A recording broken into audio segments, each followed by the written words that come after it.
Why God is now balancing the scales. The prophecy of heavenly retribution. What if I revealed that the sovereign creator is orchestrating a decisive hour of righteous judgment against those who have subjugated an entire nation for 5 centuries? What if nearly everything you've learned about the scriptures, historical events, and even the concept of race stems from deliberate distortions crafted to uphold dominance and conceal reality? This isn't wild speculation. It's prophecy plainly inscribed in the sacred text, long ignored or concealed from view. The overlooked narratives of the Bible. Let me pose this. Why was the account of Miriam scorning Moses for wedding a Cushite woman never emphasized? In Numbers 12:1-10, God instantly afflicts her with leprosy, rendering her skin white as snow, precisely because she objected to his interethnic union. Why did lessons and sermons routinely bypass this passage that so clearly demonstrates divine approval of cross-cultural marriage? Perhaps because it dismantles ages of twisted teachings. The indicators of the era. I am convinced the markers are unfolding before our eyes at this very instant. We inhabit the precise season foretold by Daniel, cautioned by Jesus, and envisioned by the ancient seers. Divine reckoning isn't some remote tomorrow. It's unfolding here and now. If you assume this is merely another discussion of activism or politics, you're overlooking the core. This concerns sacred justice. This is the God of Abraham, Isaac, and Jacob addressing a world that has warped his message, disregarded his reality, and mistreated his chosen. The assurance of renewal. After absorbing this, your view of the Bible, of the past, and of your own place in it will shift forever. The revelations ahead will reshape your entire perspective.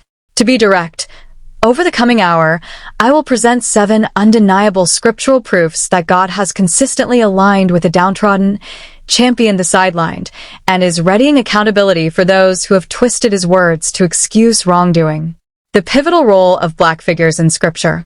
I'll demonstrate that Black individuals aren't minor mentions in the Bible. They form the heart of the redemption narrative. Restoration isn't vengeance. It's the fulfillment of ordained biblical equity. Every regime opposing God's standards has crumbled. Egypt, Babylon, Rome. Any order founded on deception and subjugation will follow suit. That's the scriptural pattern, the commitment of the eternal God. The intent behind this declaration. If these words unsettle you, that's appropriate. Truth disrupts complacency and consoles the afflicted. If they provoke frustration, even better, that emotion could spark awakening. Understand this key point. This isn't about fostering division or amplifying animosity in a fractured world. Every person, irrespective of complexion, bears God's image. We all trace back to the same ancestral origins from Africa. We are kin, like it or not, reclaiming the true base. The issue is that over 500 years, a framework arose on the falsehood that melanin determines worth. That framework exploited and mangled scripture to rationalize atrocities. This presentation seeks to recover authenticity, not personal opinion, but what the text truly declares, corroborated by records, affirmed by research, and manifesting in today's realities. It's about dismantling falsehoods and reconstructing on God's actual declarations, not institutional spin. Are you prepared? Because truth, once grasped, cannot be erased. Knowledge brings duty to proclaim it.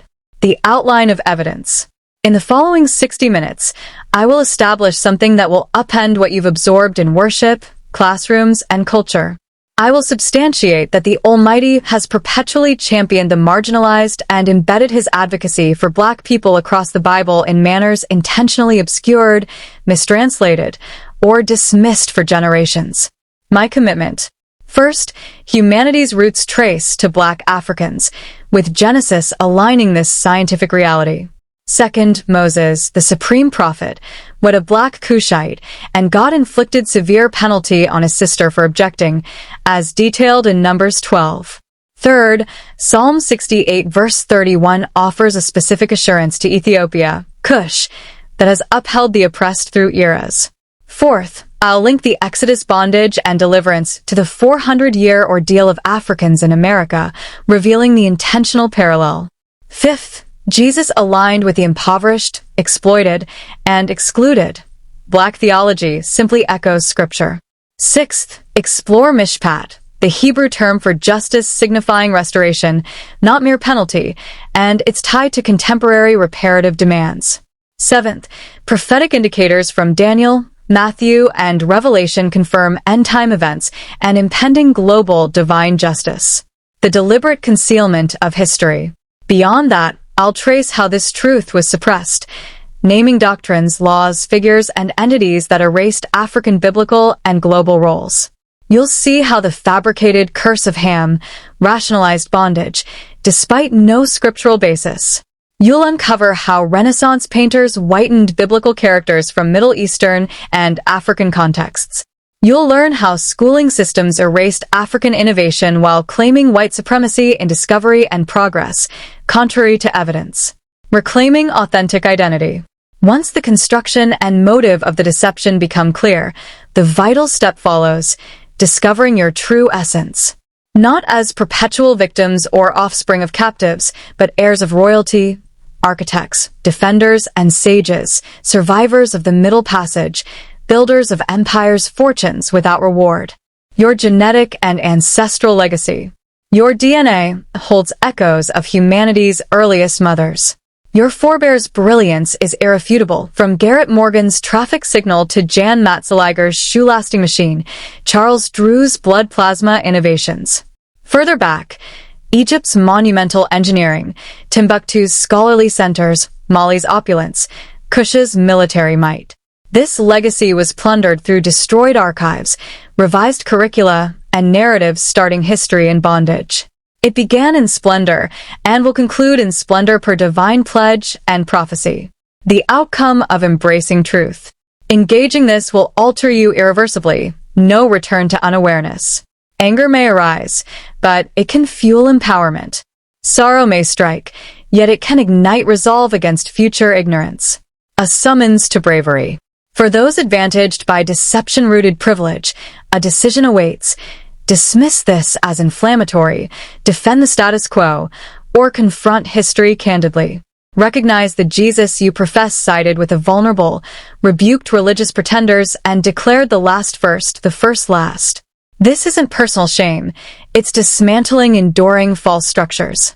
It's demolishing the constructed idol of racial superiority born 500 years ago. It's reverting to Scripture's core, God impartial, judging hearts, requiring equity, not mere aid for the plundered. The African origin point. Enough silence. Enough shielding of untruths. The God who responded to Israel's plea in Egypt, Hagar's in the desert, and spirituals in fields is poised to act, not with platitudes, but with Red Sea splitting, Jericho toppling, resurrection power. Restoration of equity arrives because God vowed it, and He honors vows. Scientific and scriptural foundation. Proof 1. Humanity sprang from Black Africans, Bible endorsed. Genetics pin origins to sub-Saharan Africa 300,000 years ago. Earliest Homo sapiens were dark-skinned.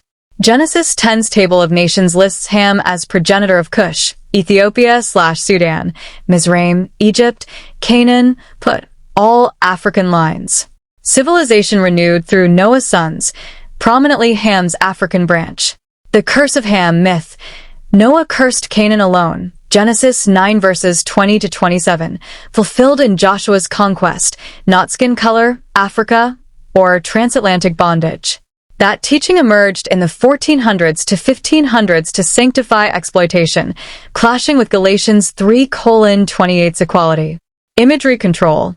If origins are African, why centuries of whitewashed biblical art? Depicting God, prophets, Jesus as European secured narrative dominance. Yet scripture brims with Black presence, literally. Proof 2. Moses wed a Cushite, Black African woman. Miriam and Aaron objected, Numbers 12:1. God summoned them, departed angry, and Miriam turned leprous, white as snow. V.10. Poetic divine rebuke for racial bias.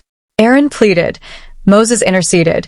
She healed but isolated 7 days. Why rarely preached? It undermines racial hierarchy doctrines embedded in Western faith. Moses dwelt among African cultures in Egypt and beyond. Proof 3. Psalm 68 verse 31. Princes out of Egypt. Ethiopia stretches hands to God. Cush. A sustaining vow for the enslaved, echoed in spirituals. Fulfilled today, Africa hosts over 750 million Christians, recent estimates nearing 779 million by 2026, fastest-growing faith zones in Nigeria, Ethiopia, etc. African theology and missions revitalize declining regions. Proof 4. Genesis 15:13's 400-year affliction, judgment, exit with goods parallels African-American experience from 1619 onward to 2019, including post-slavery oppression. Enslaved sang Go Down, Moses. Biblical pattern, compensation, Exodus 12 verses 35 to 36, Deuteronomy 15 verses 12 to 15. God judged Egypt. Justice demands restoration for stolen labor. Proof 5. Jesus, born humbly, lived under occupation, ministered to outcasts, died slave's death. Luke 4 mission, liberty to captives, oppressed freed. He sides with suffering, biblical, not fringe. Proof 6. Mishpat equals restorative justice, repairing theft, compensating labor, Deuteronomy 15. Post-slavery, no, 40 acres, owners compensated instead. Wealth persists generationally. Gaps remain, recent data. White median far exceeds black. Restitution aligns with Leviticus 6, Luke 19, tied to salvation. Proof 7. End time signs, Matthew 24 wars, famines, quakes, Daniel 12 knowledge surge, Revelation 13 control systems, align uniquely now, including destruction capacity since 1945. Revelation 18's exploitative Babylon falls, 21 brings full healing. Justice triumphs. The Bible's diverse tapestry. Scripture's world, Abraham to apostles, was multicultural, Mediterranean African. Egypt, African powerhouse, sheltered patriarchs, educated Moses, hosted Jesus. Cush, Ethiopia, wielded might, 2 Chronicles 14, Isaiah 18. Queen of Sheba equaled Solomon. Ethiopian eunuch, Acts 8, early convert. African theologians shaped early church. Then Europe whitened images for control. Slave trade, 12 to 12.8 million shipped, millions perished, justified via twisted theology. Post-slavery, Jim Crow, redlining, incarceration perpetuated gaps. Yet resilience prevailed. Black church resisted.